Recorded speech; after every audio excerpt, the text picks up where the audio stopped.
especialista em coluna, especialista em deformidade, escoliose. E esse mês a gente entra no mês de conscientização da escoliose, que já é uma campanha que já tem alguns anos, começou pela Escoliose Research Society, isso tem se difundido no mundo. No Brasil faz menos tempo que isso começou a ser mais difundido aqui também.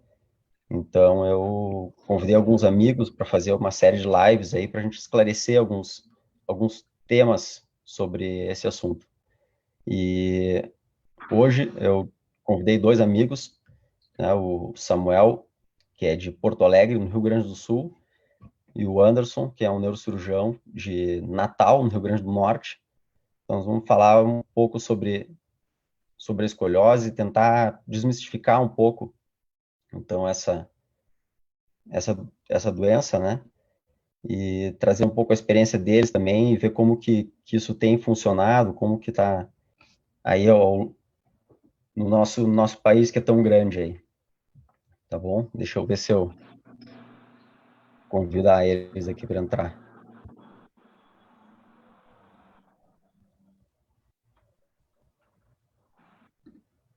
Eu vi que os dois estão aí já. Deixa eu ver aqui, peraí.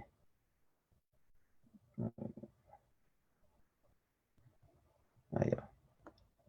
Vamos ver.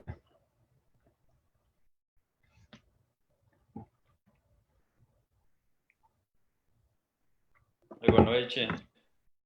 Boa noite, Samuel. Boa noite, Anderson. Boa noite. Boa noite a todos. Tudo bem? Bom, é uma satisfação ter vocês dois aí, que são meus amigos. O Samuel já há uns 15 anos ou mais, e o Anderson, que passou um bom tempo aqui conosco, aqui em Curitiba, e também já faz, que anos, uns 3 anos, 4 anos que tu começou a ter o contato conosco aqui, né? Eu E é fui. interessante que a gente tem alguma coisa de visão aqui diferente, né? Porque a nossa formação, eu e o Samuel somos ortopedistas, o Anderson é neurocirurgião, então às vezes alguns de vocês já podem ter visto algumas brincadeiras que eu faço com o Anderson sobre se o neurocirurgião pode ou não operar coluna, e logicamente pode. Tá? Então, como é que está sendo aí agora durante a pandemia, como é que vocês estão conseguindo trabalhar, como é que está sendo o atendimento dos pacientes aí de escoliose no Rio Grande do Sul primeiro, então? Luiz, bom, em primeiro lugar, obrigado pelo convite, né? A gente tem uma amizade, um caso antigo já, né? O Luizinho que vem lá do Luizinho, meu irmão mais velho, foi abrindo portas e eu fui indo atrás, né, Luizinho? Então, aqui no Rio Grande do Sul, a gente teve. A gente seguiu o contexto nacional, né? A gente teve alguns momentos bem difíceis aí. Agora, o último mais recente foi em março. A gente passou cerca de 40 dias com todas as cirurgias eletivas canceladas. Isso tem um impacto muito negativo, né? Alguns pacientes, hoje mesmo atendi um paciente com um Duchenne, que vem tendo uma progressão de algo em torno de 3 graus por mês, né? Que é Então, uma, que é uma escoliose, que é uma escoliose neuromuscular, a né? escoliose neuromuscular, exatamente. Né? Então, aí a gente tem um componente um pouco diferente, tem uma alteração neuromuscular e um menino no estirão de crescimento. Acho que a gente vai entrar nesse assunto. Acho que é muito importante esclarecer isso agora nesse mês, né? Esse mês serve para isso, principalmente. Mas essa mistura de componentes aí criou uma situação muito ruim para casos como esse, por exemplo.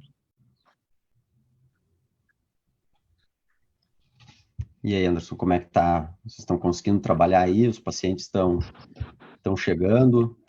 Tem mais de um ano de pandemia, né? É verdade. No meu caso, tem uma particularidade, porque aqui a gente não tem ainda, na verdade, um serviço montado o SUS.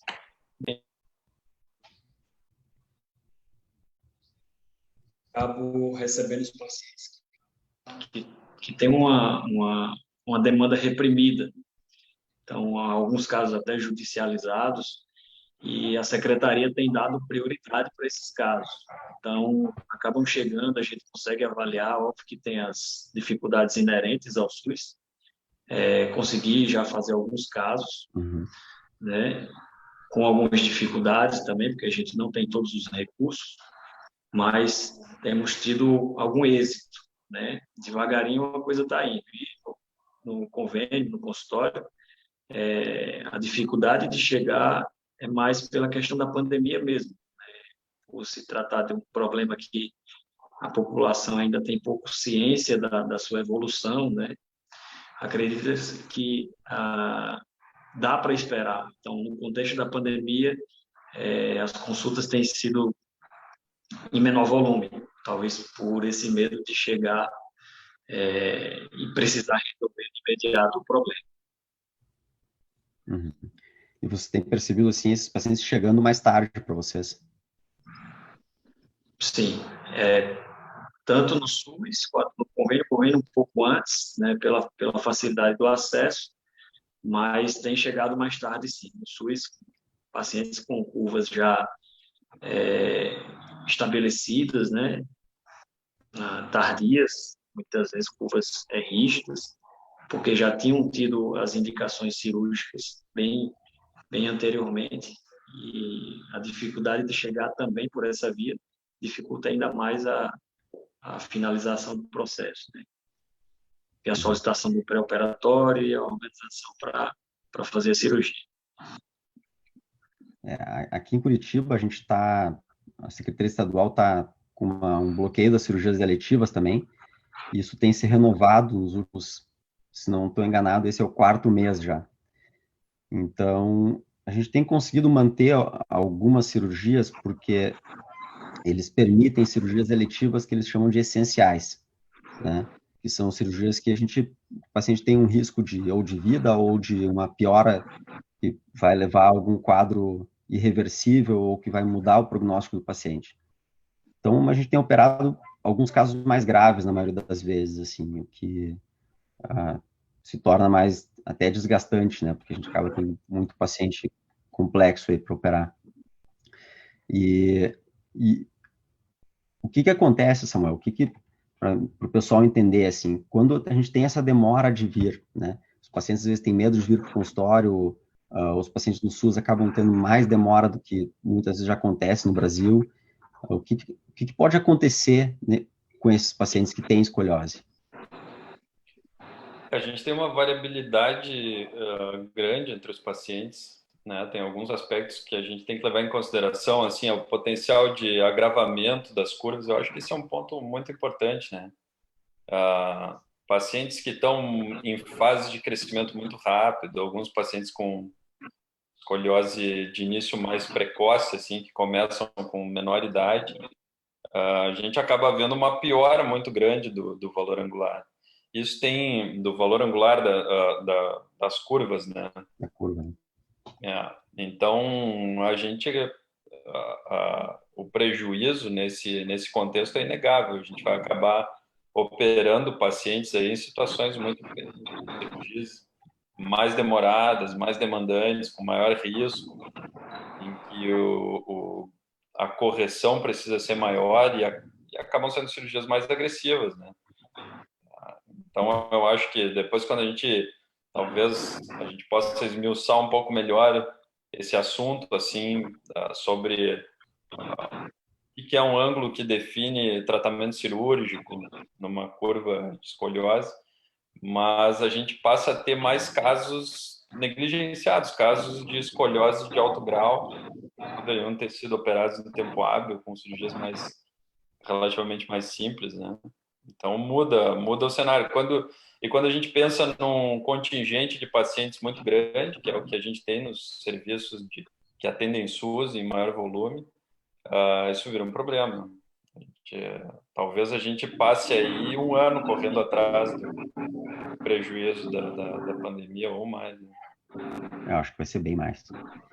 E quais são, quando os pais pensam em levar um paciente para consultar, né? A gente vê, hoje eu atendi uma guria que a mãe trouxe porque a mãe disse, ela tem lordose, né? Então mostrou aquela curva atrás, ah, nas costas, né? Para dentro, e isso sendo uma preocupação da mãe.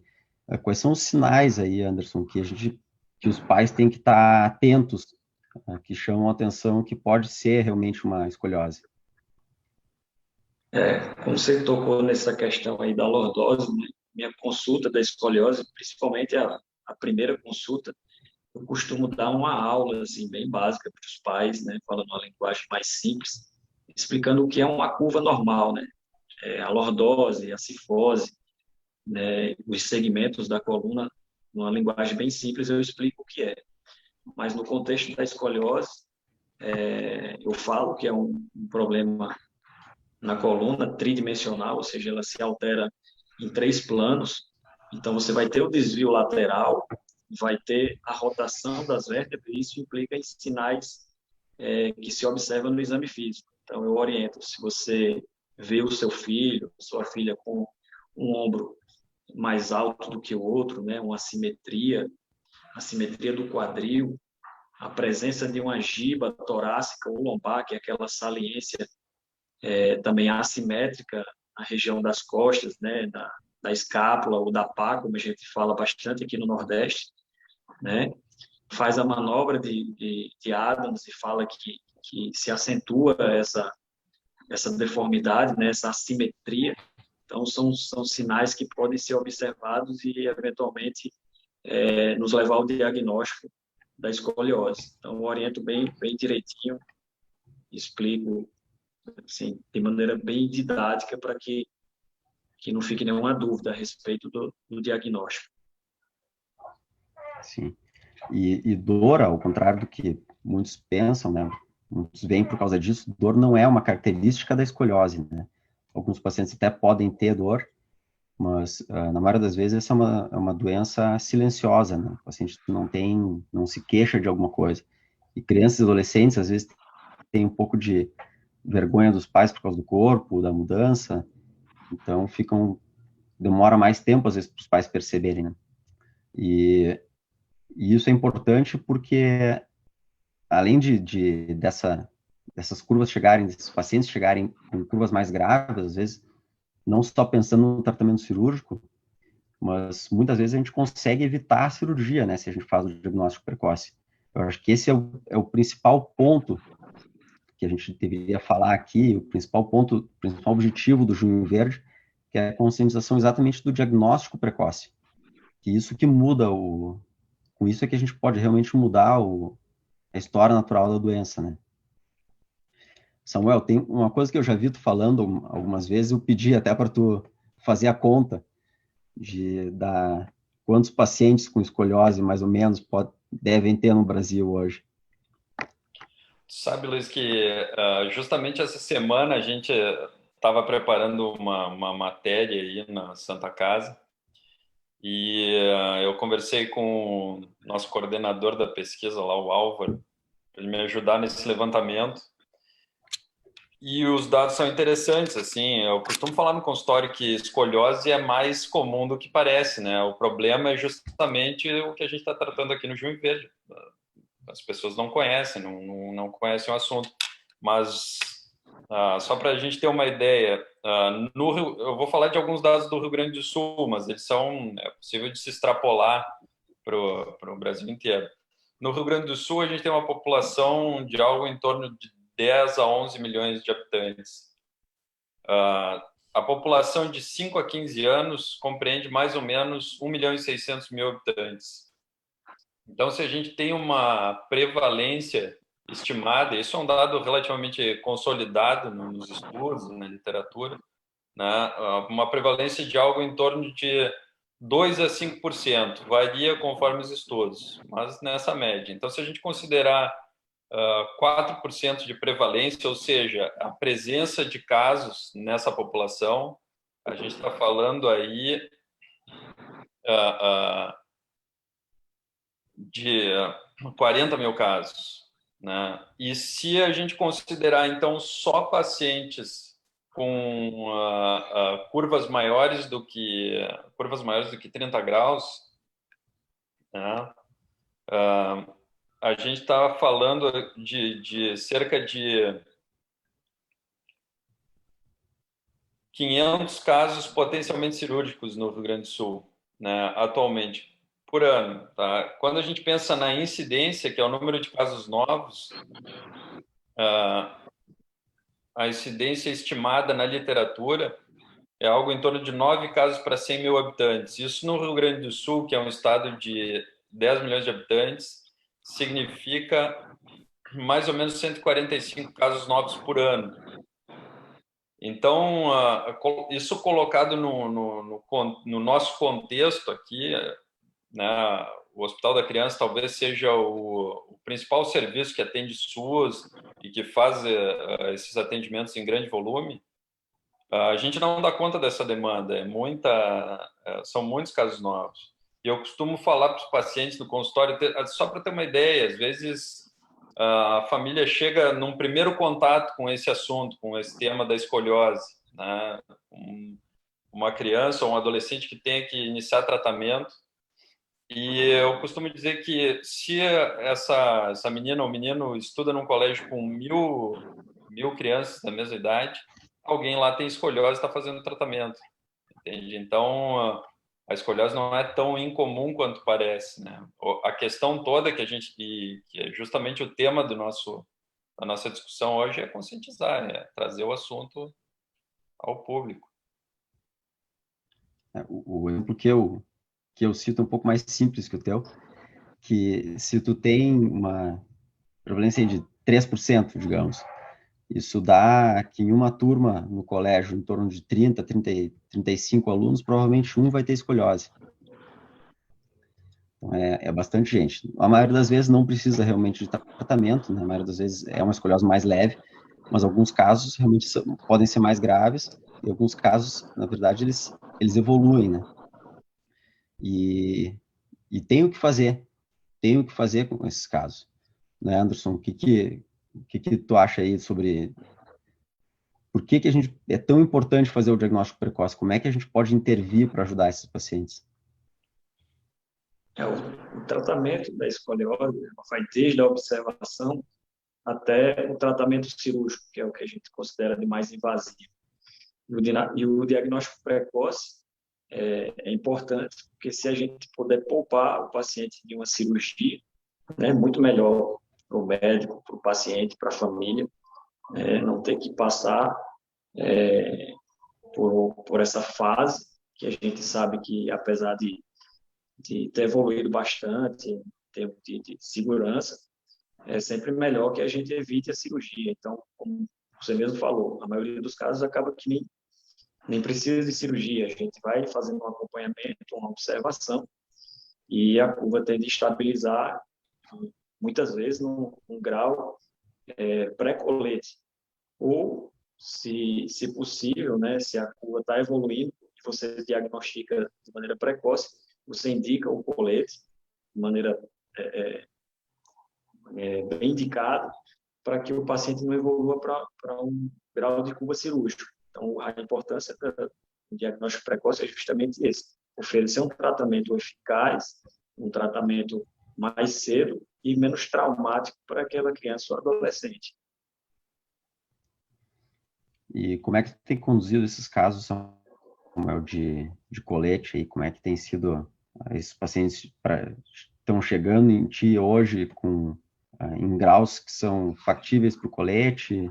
Como que tu conduz daí esses pacientes do colete aí? A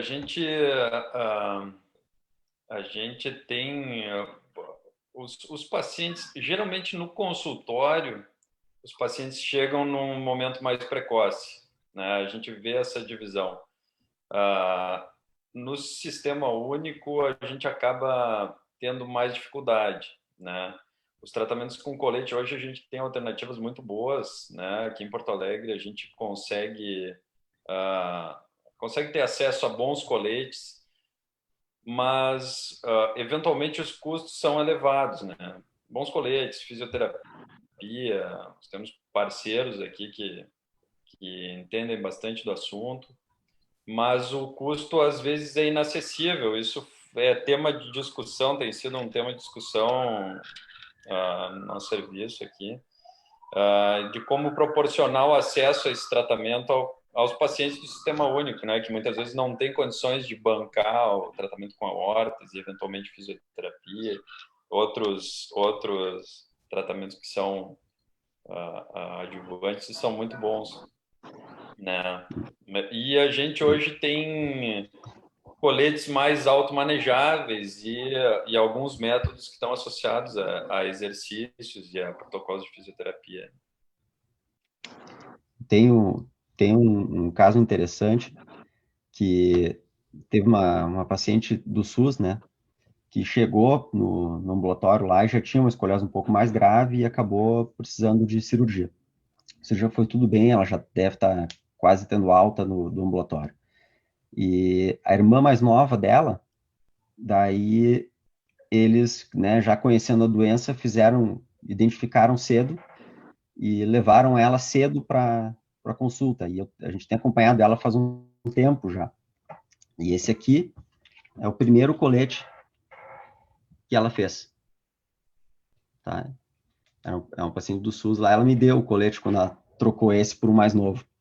E ela já está perto do fim do crescimento, né? Ela é do interior, se não me engano, é Foz do Iguaçu, ou perto de Foz do Iguaçu, e ela muito provavelmente não vai precisar de cirurgia. Se não me engano, ela está em torno de 25 graus, mais ou menos. A gente começou a tratar ela bem precoce, assim, a gente conseguiu pegar bem cedo o tratamento, e começou, se não me engano, com 10 anos. Então, ela é, inclusive, uma escoliose idiopática, né, que é uma escoliose que não é como aquela que o Samuel falou, que tinha uma doença de base, mas é um paciente que é totalmente saudável, não tem nada, e simplesmente aparece a escoliose, assim como a irmã. Só que ela surgiu antes dos 10 anos, então a gente chama de juvenil. E o prognóstico tende a ser pior, porque ela tem mais tempo para a doença evoluir. E aí a gente conseguiu cedo tratar, então a gente tem as duas vindo juntas no ambulatório, a mais velha que acabou sendo submetida à cirurgia e foi tudo bem, mas a mais nova que está usando o colete se beneficiou. Eu acho que foi muito melhor a gente ter conseguido, que a gente está conseguindo tratar ela com um colete e não vai precisar de cirurgia. Eu acho que ela se beneficia bastante com isso. E é isso que é o importante, isso que a gente precisa fazer. Da mesma forma que o Samuel falou, eu aqui acabo conseguindo tratar mais pacientes do consultório com colete do que pacientes do SUS, mesmo tendo um volume menor de pacientes no consultório. Os pacientes do SUS geralmente chegam com graus muito mais elevados, né? E eu acho, Luiz, também que é importante aqui na nossa discussão a gente esclarecer assim que o tratamento com colete ele tem um tempo certo para acontecer. Ele tem algumas condições que são fundamentais para esse tratamento funcionar. Uma delas é o diagnóstico precoce, né? O valor angular das curvas, o ângulo das curvas é fundamental para a gente definir a indicação do colete. O colete tem uma boa função, sabidamente, entre curvas que vão de 20 a 40 graus, né? E em crianças que estão num estágio mais inicial de maturidade do esqueleto, ou seja, tem um esqueleto mais parecido com o esqueleto de criança do que do adulto, e tem mais potencial de crescimento. Para o colete funcionar, é preciso que a criança cresça, o adolescente cresça dentro do colete, sob a influência de uma força externa que vai empurrando a coluna para o seu eixo, né? Vai fazendo uma força de correção. Ele funciona como um guia, né? Um Mais guia, ou um menos como um tutor guia de de crescimento. crescimento. Isso aí. E com que frequência, assim, quantos casos, mais ou menos, a gente consegue evitar cirurgia, quantos pacientes a gente precisa tratar, assim, com que frequência a gente consegue evitar a progressão e evitar a cirurgia para esses pacientes? Bom, o que a gente tem de melhor informação a respeito desse assunto, eu acho que a gente concorda que tem um estudo de 2013, que é o BRACE, que é um estudo que mudou, não exatamente mudou conduta, mas definiu algumas questões importantes no tratamento. A partir dele vieram outros estudos importantes, mas a gente sabe que para o colete funcionar, ele tem alguns elementos-chave, né? Ou seja, o colete depende da quantidade de horas de uso, né? E depende de haver uma correção da curva dentro do colete. O colete tem que exercer um efeito de correção, de cerca de 30%, pelo menos, né?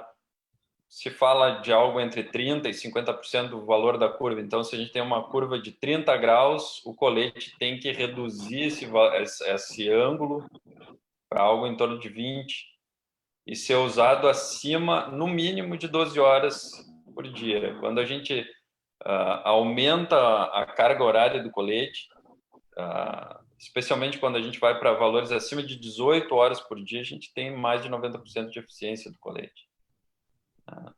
Então, ele realmente consegue impedir que a escoliose progrida além dos 50 graus, que é um divisor de águas aí para o tratamento cirúrgico, em uma quantidade grande de pacientes. O que a gente precisa, na verdade, o paciente não pode nem... O paciente que é muito jovem, aliás, que a curva é muito pequena, a gente pode só observar, como o Anderson falou, né? Uma curva, às vezes, de 10, 12, 15 graus, né? Curvas que são muito grandes, curvas que já passaram dos 50 graus, a gente já tem definido que esse paciente precisa de cirurgia, né? Então, esse é o paciente que chegou tarde, não chegou a tempo da gente fazer o tratamento de prevenir a progressão, digamos assim, né? Então, por isso, como tu falou, 20 a 40 graus, mais ou menos. Muda um pouquinho também se a curva é torácica ou se é lombar, tá? Mas basicamente é isso. E o que esse trabalho realmente é um dos trabalhos mais importantes em cirurgia de coluna hoje, na verdade, não é cirúrgico, mas sobre escoliose, é um dos trabalhos mais importantes, e ele realmente definiu muito do que já se fazia, mas ele conseguiu provar, né, primeiro a eficácia do colete, e a gente sabe que os pacientes que usam o colete de forma adequada, o colete bem feito, pelo tempo necessário, a gente consegue, aí, às vezes, 70% dos pacientes evitar a progressão para precisar de cirurgia. É um número bem significativo, né? Então, a gente pensa que se a gente realmente conseguir conscientizar a população, que os pacientes cheguem mais cedo, a gente consegue evitar bastante casos que iriam evoluir. Quando eu estive lá nos Estados Unidos, eles fazem triagem no colégio, né? Nas escolas fazem triagem das crianças, dos adolescentes. Então, a população deles no ambulatório era muito diferente da nossa população aqui. A gente via muitas curvas que conseguiam ser tratadas com colete, com ótimos resultados, e os pacientes que acabavam evoluindo para cirurgia, geralmente eram curvas de baixo grau, comparadas com as nossas. Que às vezes a gente vê pacientes chegando com 70, 80, 90, ou até mais de 100 graus, às vezes, no nosso ambulatório, para uma primeira consulta. Paciente que ficou sem diagnóstico, ou paciente que tem o diagnóstico há 1, 2, 3 anos, mas que não chegou num serviço terceirizado que tenha condições de tratar esses pacientes como os nossos serviços, né? Então, esse trabalho realmente foi um divisor de águas, assim. Então, está bem estabelecido a importância do diagnóstico precoce e a importância de instituir o tratamento, né? Outra coisa, assim, eu chamei essa live aqui de mitos e verdades sobre escoliose, né? Uma das coisas que eu ouço muito, que eu recebo às vezes pacientes que foram proibidos de fazer esporte, pacientes que foram afastados das atividades de lazer, ou às vezes quando são adultos, de atividades de trabalho mesmo, por causa da escoliose. Anderson, o que tu acha de uma adolescente de 12, 13 anos em relação a pode fazer esporte, não pode, tem alguma restrição? Claro, quem é meu paciente, porventura esteja até assistindo essa live aqui, eu sempre digo que a atividade física... Tem alguns aqui que estão assistindo, tem alguns pacientes teus aqui assistindo a live, pelo jeito. Eu digo que a atividade física é extremamente importante, né? não só no contexto da escoliose, mas para qualquer ser humano, né? Não só do ponto de vista para a coluna, mas diversos outros sistemas. Mas falando especificamente da escoliose, existem muitos mitos, às vezes, que chega com conceitos antigos de que ou não é para fazer atividade física, ou se for para fazer atividade física, que seja somente natação, e eu desmistifico isso. Eu coloco na mesa do consultório que o importante é fazer atividade física, desde que feita de maneira regular e com a orientação correta, né? Uma frequência correta, né? Então, a atividade física é sim importante e necessária para os pacientes que têm escoliose. E o mais importante, né? Porque a gente sabe que uma nova geração, né, da tecnologia tem abandonado aquelas atividades que muitos de nós até quando éramos pequenos, brincavam na rua, jogavam futebol, vôlei, basquete, qualquer outro esporte, né? As crianças hoje em dia estão muito mais em casa e no contexto de pandemia isso tem piorado. Então eu digo que o importante é fazer atividade física, não importa qual, tem que se identificar com aquela atividade física e fazer atividade física que te dê prazer, né? Então a gente não amarrar um tipo específico de atividade física, você deixa a criança ou o adolescente mais confortável e apto a escolher uma atividade física que lhe dê mais prazer, mas que o importante é que se faça atividade física. A Isis pediu para a gente parar de falar que natação trata escoliose. Bom, de fato, natação não trata escoliose. Né? Não é que a atividade física trate a escoliose. Existe ainda, a gente ouve um pouco falar disso, mas a atividade física é muito importante para que o paciente tenha uma condição física melhor, né? Tanto natação, ou, assim, eu falo que é melhor fazer qualquer coisa de atividade física do que a gente querer botar um paciente na natação que não gosta de água, ou querer que uma adolescente faça pilates. Às vezes não é o que ela gosta, que é uma ótima atividade física, mas se o paciente não gosta disso, faz alguma coisa que o paciente vai continuar fazendo. O paciente tem que fazer atividade física para o resto da vida, assim como nós. Nós três e quem está assistindo a live também, da mesma forma. Eu acho que, hein, Luiz, a Isis está, desculpe te interromper, a Isis está citando aqui que pode haver um equívoco entre se colocar a natação como parte do tratamento. Não, eu acho que a nossa discussão aqui sobre mitos e verdades sobre a escoliose, ela tem que também servir para despressurizar os pacientes e as famílias de que o paciente com escoliose ele tem algum risco de ter um dano à sua coluna ou à função neurológica aí que está associada pela prática esportiva. Não, paciente, especialmente os pacientes com escoliose idiopática, podem ter uma vida absolutamente normal. A coluna ela tem uma deformação que vai acontecendo com o crescimento, isso que a escoliose traz de diferente. Mas o funcionamento mecânico da coluna é praticamente normal, exceto em casos de alto grau, quando a gente tem outras patologias de base. Mas o paciente deve fazer atividade física normalmente. Agora, não dá para confundir isso com tratamento. Né? A gente sabe que o que realmente interfere, especialmente quando a gente fala em escoliose idiopática, exceto cirurgia, o tratamento que realmente interfere na evolução natural da escoliose é a órtese, é o colete. Né? O colete, ele tem um efeito de tratamento, de impedir a progressão. Atividade Isso é o física que muda a história natural. Muda a história natural da escoliose. Atividade física tem outras funções. Isso. E muitas vezes os pacientes acham que não podem fazer alguma coisa. Exato. Então, assim, eles podem fazer, quem tem escoliose idiopática, pode fazer qualquer tipo de atividade física, pode fazer qualquer tipo de atividade de trabalho, quando chegar na idade de trabalho, ou os pacientes com escoliose idiopática, né, adultos. Os pacientes vão poder engravidar, vão poder ter o parto normal ou cesariana, e A única dificuldade que às vezes pode ter realmente é a raquianestesia, dependendo do nível do segmento da coluna que foi feita a escoliose, mas fora a cirurgia.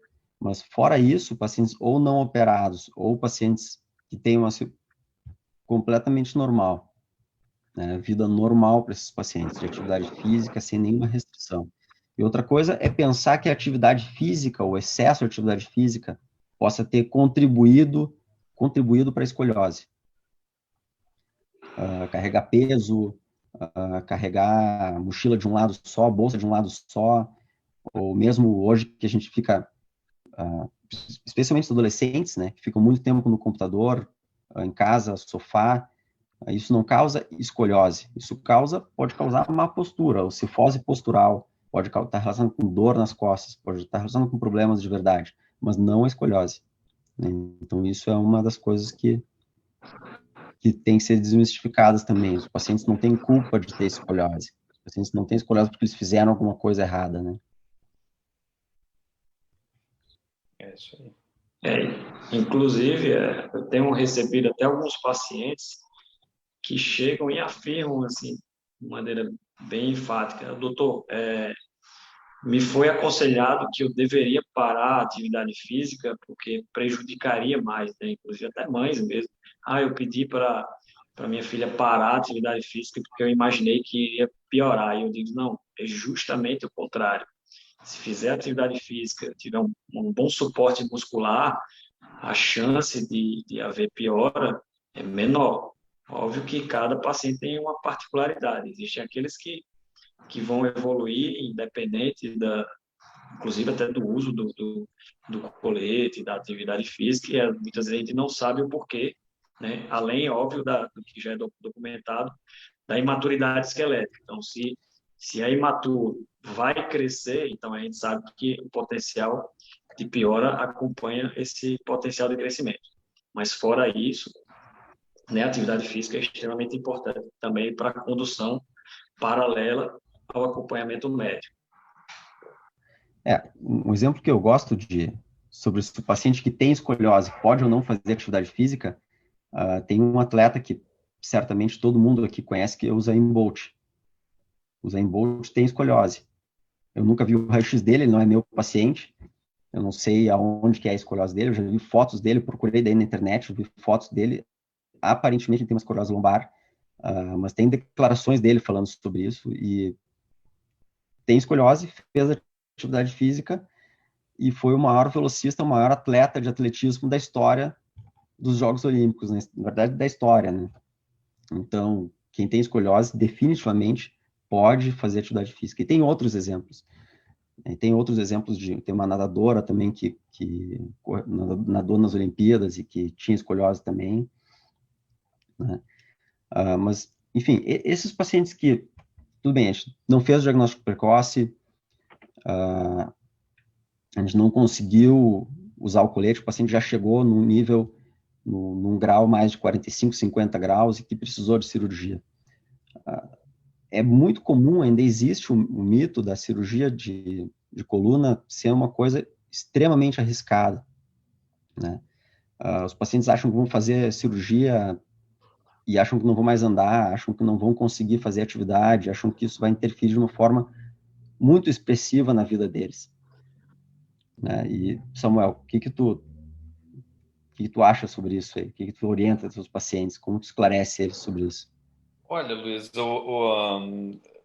assim, essa informação ainda tem quando o paciente chega no consultório com uma escoliose que já precisa de correção cirúrgica. Essa informação, às vezes, tem um impacto de uma bomba atômica na família, né? Então, isso é algo que precisa ser desmistificado. A cirurgia tem seu papel no tratamento da escoliose e volta e meia a gente costuma falar que não operar uma escoliose de 55, 60, 70 graus é tão ruim quanto operar uma de 35, né? O paciente tem que...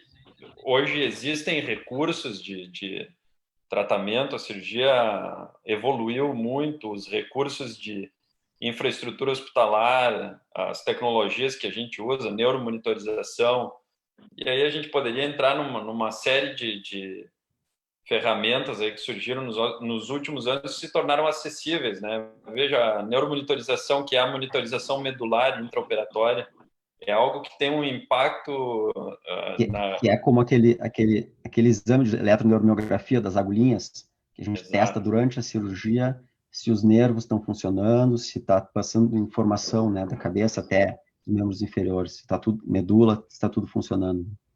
Exato, obrigado. Esse exame que é feito intraoperatório nos dá uma segurança muito grande e reduziu nos últimos 20 anos, talvez 25 anos, em que se tornou mais acessível, reduziu em cerca de 20 vezes a incidência de lesão medular nas cirurgias de escoliose idiopática, né? Então, evitar uma cirurgia não pode ser às custas de se manter uma deformidade, uma patologia que pode ter uma repercussão ao longo da vida e um prejuízo muito grande da qualidade de vida e das funções dos pacientes. Então, a gente está falando de tratamento numa pessoa de 15 anos, quando a gente tem uma expectativa de o médio e longo prazo num paciente de 15 anos significa 60, 70. Então, o prejuízo de não tratar a escoliose, ainda que seja cirurgicamente, é muito grande. Então, acho que esse é o nosso papel aqui, esclarecer, desmistificar, né? E a cirurgia de escoliose hoje, lógico, a gente tem que fazer uma ressalva e deixar claro que são cirurgias de grande porte, tem que ser feitas por equipes treinadas, em ambientes em que se tenha a infraestrutura necessária para isso, mas não são cirurgias de alto risco, não são mais cirurgias de alto risco. Exato. Hoje em dia, a gente já entende muito melhor os riscos que tem na cirurgia, né? Como a lesão neurológica, sangramento, e essas coisas são muito melhor controladas, né? Que sou, me considero jovem, comecei a operar escoliose para hoje, por exemplo, numa escoliose idiopática, a gente praticamente nunca faz transfusão de sangue. A gente normalmente não precisa mandar o paciente para UTI, né? A lesão neurológica hoje é uma coisa que é raríssimo nos pacientes com... Já é pouco... Não é comum nos pacientes sem neuromonitorização, mas com neuromonitorização isso passou a ser raríssimo, né? Então, é uma cirurgia relativamente segura, fazendo nas condições ideais, como o Samuel falou, né? Tu trabalha num hospital de grande porte, com uma superestrutura de anestesia, de a tua própria equipe, o Pedro que opera contigo, a equipe de sala, na enfermaria, né? No Pequeno Príncipe, da mesma forma, a gente tem uma estrutura, então essas coisas diminuem muito o risco. Então, não operar esses pacientes acaba sendo um mal maior, muitas vezes, né? Alguém perguntou antes se todos os casos têm indicação de colete. Primeiro que o colete ele está muito bem documentado para escolioses idiopáticas, né? Alguns outros casos, algumas outras curvas que não são idiopáticas até podem se beneficiar do colete, mas elas são para a escoliose idiopática. E os casos são indicados quando chegam no momento certo. Outra pessoa tinha perguntado se podia reutilizar o colete. E não, tem várias formas de fazer um colete, né? Várias técnicas para fazer. Existe, a gente faz um molde de gesso, existe coletes que são pré-moldados, digamos assim, e tu adapta os apoios, mas o colete é individualizado. Existe o colete 3D também, feito com uma impressão, mas o colete é feito pro paciente, para a curva que ele tem.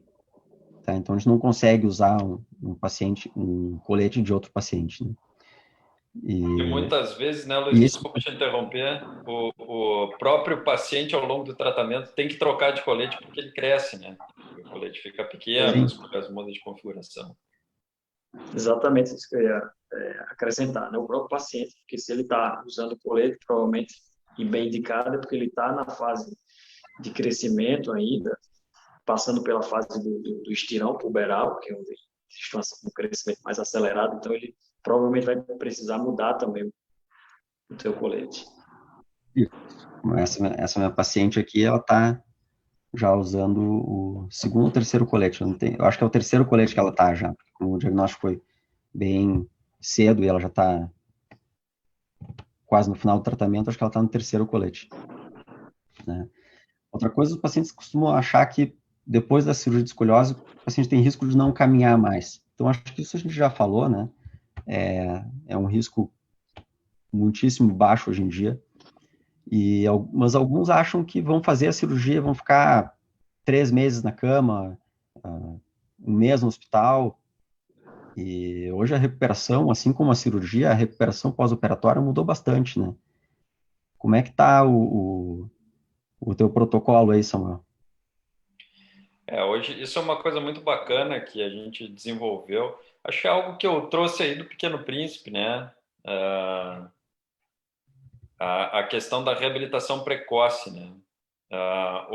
Teve algumas coisas que eu adaptei aqui à nossa realidade, né, Luiz?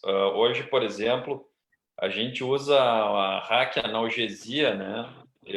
A gente faz, ou seja, no final da cirurgia de escoliose, a gente faz uma injeção dentro da dura mater, né, que a gente chama de injeção intratecal de morfina.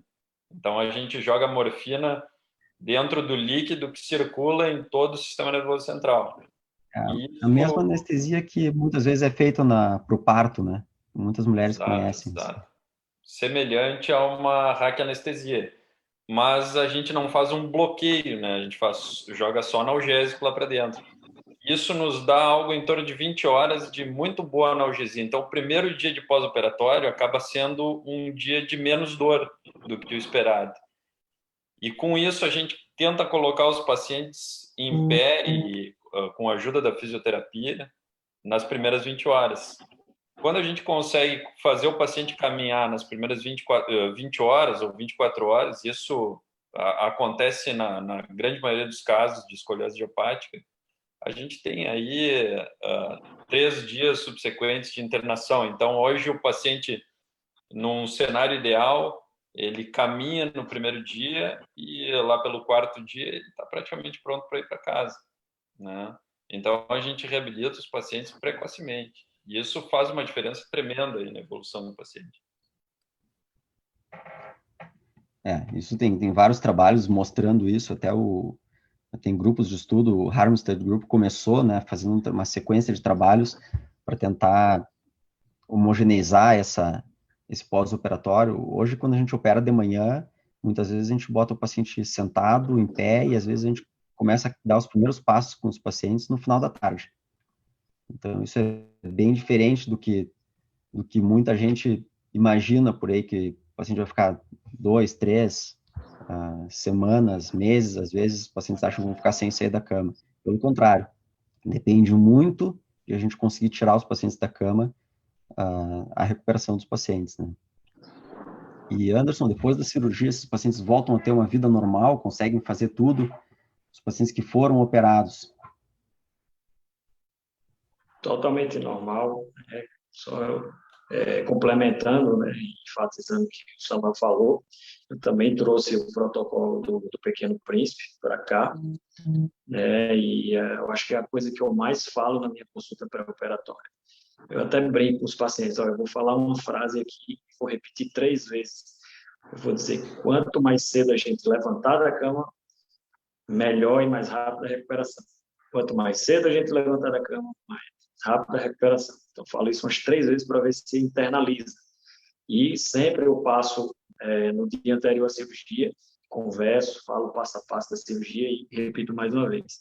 Se a gente andar no primeiro dia do pós-operatório, a tua recuperação vai ser muito mais rápida. E aí eu explico que após a alta, entre 4 ou 5 dias, né, a gente vai conversando a respeito do que a gente libera de atividade física. Né? Normalmente, as 3 primeiras semanas, eu oriento mais só ficar caminhando dentro de casa mesmo, mas em questão de atividades escolares, já está apto para voltar 3 a 4 semanas, né? E 2, 3 meses já poder fazer uma corrida leve, uma bicicleta, até mesmo natação para quem gosta, né? E você vê que com 6 meses praticamente está fazendo tudo. A gente só faz a ressalva das atividades, esporte de contato, né? Porque até que se faça uma artrodese definitiva, que é a fixação da parte óssea, né? Estabilizando a coluna, né? Eu recomendo pelo menos um ano, um pouquinho mais, para poder voltar às atividades. Mas o normal é que, dentro desse acompanhamento correto e com essas orientações, o paciente volte a ter a sua vida normal. Eu costumo... E sem Isso é dor. muito importante, né? Isso é muito importante que tu falou. Eu estava esquecendo de comentar isso.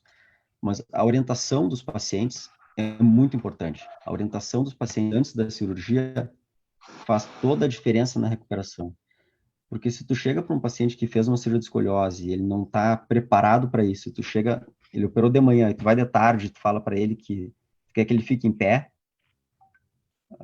tu quer que ela fique em pé e caminhe, os próprios pais vão avançar em ti e achar que aquilo tem alguma coisa muito estranha, muito errada. Exato. Né? Então, eu sempre falo que o paciente tem que colaborar conosco no pós-operatório e os pais têm que colaborar, porque às vezes os pais ficam assustados. Né? Mas nas primeiras 2 semanas, a gente costuma ter que empurrar o paciente. Eu digo que a gente tem que empurrar, a gente tem que falar para sair da cama, falar para sentar no sofá, falar para começar a caminhar. Passou a 3ª semana, a gente começa a ter que segurar o paciente. Com 3 semanas, o paciente geralmente não está sentindo mais nada, às vezes só um pouco de rigidez, mas aí o paciente já quer voltar a jogar futebol, a dançar, já não quer mais ter limitações. Então a gente tem que segurar um pouco para ir soltando aos poucos para essa retomada das atividades. Aí, né? Mas eu tenho pacientes que fizeram cirurgias longas e que hoje dançam. Tem uma paciente minha que eu fiz a cirurgia e ela me convidou para ir assistir ela no teatro, que ela estava se apresentando de dança. Então, tu imagina, que não precisa de mobilidade na coluna, uma dançarina. Né? Então, eles voltam a ter uma vida, claro que perde um pouco de movimento, claro que tem um pouco de restrição, mas na maioria das vezes os pacientes nem percebem, ou muito pouco, isso, não interfere quase nada ou nada nas atividades da vida diária. Os pacientes ficam muito bem. Isso é verdade, tem que estar bem combinadinho, né? Tem que estar tudo bem combinado.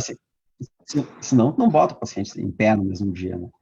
E outra coisa, assim, vocês conhecem, todos os meus pacientes que eu consigo, eu encaminho para a Dani, que é a psicóloga lá que trabalha conosco lá no Pequeno Príncipe e atende os meus pacientes de fora também.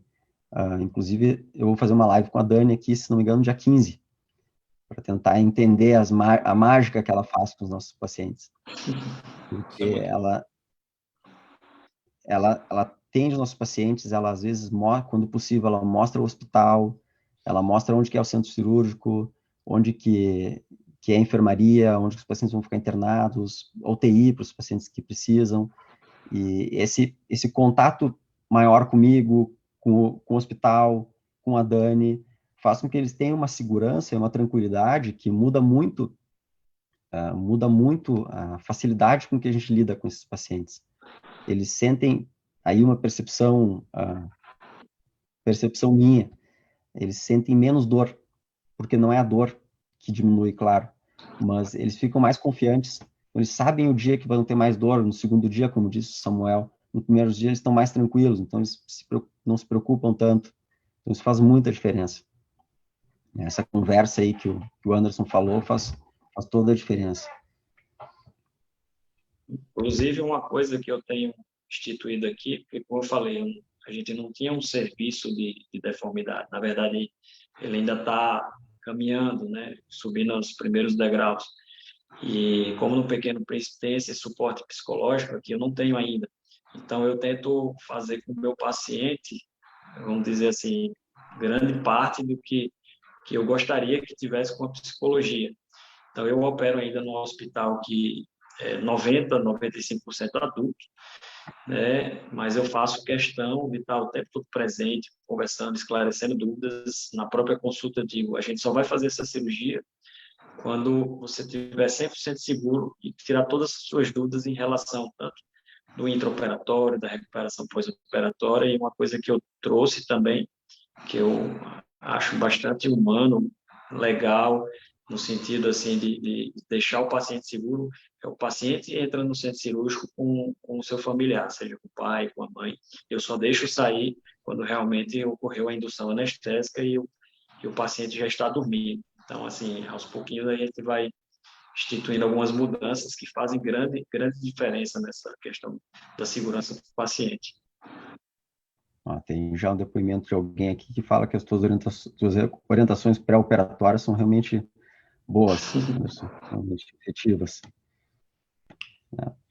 Bom, eu acho que a gente falou os principais assuntos aí que eu queria comentar. Não sei se vocês querem falar mais alguma coisa antes de a gente Quer encerrar. responder algumas perguntas aí? Tiveram algumas perguntas bem interessantes, alguns comentários. Eu não Lógico, consegui ver tudo, né? Mas se tu lembrar alguma aí, tu... é um assunto muito extenso, né? A gente tem uma dificuldade grande ah, de preencher todas as lacunas assim em uma hora de conversa, mas eu acho que a mensagem aqui é que a escoliose não é algo tão incomum. Os tratamentos são muito cheios de mitos e ideias, concepções antigas, né? É importante a gente esclarecer para todo mundo que esses tratamentos evoluíram, o nosso conhecimento sobre a escoliose evoluiu, e isso também, de certa, em grande parte, é reflexo dos tempos, né, Luiz e Anderson? O tráfego de informações, a troca de informações hoje é sensacional. A gente, o celular que está no nosso bolso, a gente sabe o que o pessoal de qualquer lugar do mundo está fazendo. E, via de regra, a gente se comunica com gente de tudo que é lugar, o tempo todo. Tá? E, Então, felizmente aqui no Brasil hoje, a gente tem conseguido fazer o que se faz nos melhores centros do mundo, né? Na é verdade, não verdade. dá para dizer que nós não temos alguns dos melhores centros do mundo de tratamento de escoliose aqui no Brasil. A gente tem vários outros colegas, inclusive que estão aqui na live, que são referência aí, que tratam em altíssimo nível pacientes com escoliose e com estrutura adequada, né? Então, acho que a gente está bem servido de profissionais, né? Tem o pessoal da Físio que estava aqui também, né? A gente tem bastante gente já mais preparado para isso, assim como dentro da medicina. E só que realmente o diagnóstico precoce, isso é importante. Então, desmistificar que isso é uma doença rara, né? E esses pacientes precisam chegar a um tratamento mais precocemente. Eu acho que, assim, eu poderia acrescentar, e eu vejo que é bem frequente nas minhas consultas, com certeza na de vocês também deve ser, é quanto aos objetivos da cirurgia quando ela está bem indicada. Ou seja, o paciente, por algum motivo, não obteve êxito com o tratamento do colete ou chegou tardiamente no serviço, e a gente começa a conversar sobre a cirurgia. Como a gente tem muito contato com criança, com adolescente, né, e a noção de autoimagem corporal ela é extremamente importante, né, não só para as crianças e adolescentes, para todo mundo, mas a gente sabe que o adolescente está numa fase da vida que está passando por muitas mudanças. E passar por uma mudança em que existe um problema na coluna que afeta muitas vezes a autoestima, né, a vergonha de sair de casa, de colocar uma roupa que mostre mais as costas, ir para a praia, né, que eu vi muito essa realidade, né, eu tenho muitas adolescentes que gostariam de estar na praia com biquíni e se sentem desconfortáveis. Mas eu sempre deixo claro, assim, na minha consulta, que o principal objetivo da cirurgia, na verdade, é impedir a progressão da curva, em primeiro lugar, e segundo, corrigir o máximo possível, restabelecendo o equilíbrio da coluna e do tronco, ou seja, então, são objetivos que visam recuperar ou pelo menos manter a saúde da coluna. E, em terceiro lugar, o efeito estético. Quando eu falo que o terceiro objetivo é o efeito estético, eu não estou minimizando a importância disso. Pelo contrário, eu explico que a gente vai ter um ganho, né? Mas explico também que existem certas limitações. A gente muitas vezes curvas rígidas, a gente não consegue ter uma correção que está na expectativa daquele paciente ou da família, mas a gente tenta fazer uma correção que torne a coluna mais saudável, né? E graças a Deus a gente também tem conseguido bons resultados estéticos. Então a gente não minimiza a importância do efeito estético, mas a gente coloca que não é o objetivo principal, né? Então acho que isso precisa estar bem esclarecido na consulta, e isso a gente vai adquirindo à medida que a gente vai tendo intimidade com nossos pacientes, porque a honestidade, a franqueza, ela tem que fazer parte da relação médico-paciente. É isso aí. A estética não é o principal, mas a gente sempre consegue ajudar bastante também nesse que não é uma questão desprezível, né? Definitivamente não é. Caras, muito obrigado por terem participado aí. Não foi por acaso que eu convidei vocês. Por acaso que vocês estão um em cada ponta do Brasil, mas são dois caras que tenho bastante orgulho e satisfação de ter como amigos, e são referências aí também no tratamento de escoliose, tá certo? Muito obrigado por vocês, muito obrigado por quem entrou aí, participou, pelas perguntas, e até a próxima. Até mais. Um grande abraço, obrigado pelo convite, Luiz. E Anderson, vamos lá, acho que tem toda uma geração nova, eu vi vários caras aí que estão envolvidos em serviço, não só cirurgiões, né, fisioterapeutas, a Isis fez os comentários, a Isis é uma parceira, né, e a gente tem, talvez num cenário ideal, esses tratamentos sejam mais integrados no futuro, de ponta a ponta, assim, desde lá o tratamento conservador até a cirurgia e a reabilitação. E eu acho que estão surgindo muitos serviços novos no Brasil, né, Luiz? Muita gente, várias iniciativas de gerações novas aí no serviço. E isso é muito interessante. Eu acho que os pacientes se beneficiam quando a gente consegue trocar uma ideia e a informação está mais acessível do que nunca, né? Eu acho que o paciente, os pais que tenham um filho com escoliose, para desespero ou decepção, né? Tem que procurar informação, ir atrás e a gente tem recursos hoje, se tem recursos cada vez melhores aí para tratar em todas as etapas do processo. Grande abraço para você. E só antes de terminar, mais uma coisa, que na semana que vem eu vou conversar com a Fernanda, que o Samuel conhece bem, que é uma pneumopediatra, que por algum tempo trabalhou junto com o Samuel lá no Hospital Santo Antônio, em Porto Alegre, e vou tentar trazer algumas informações com ela, discutir algumas questões, até algumas dúvidas que eu tenho sobre o desenvolvimento pulmonar, sobre o impacto da escoliose e do tratamento da escoliose na saúde das crianças.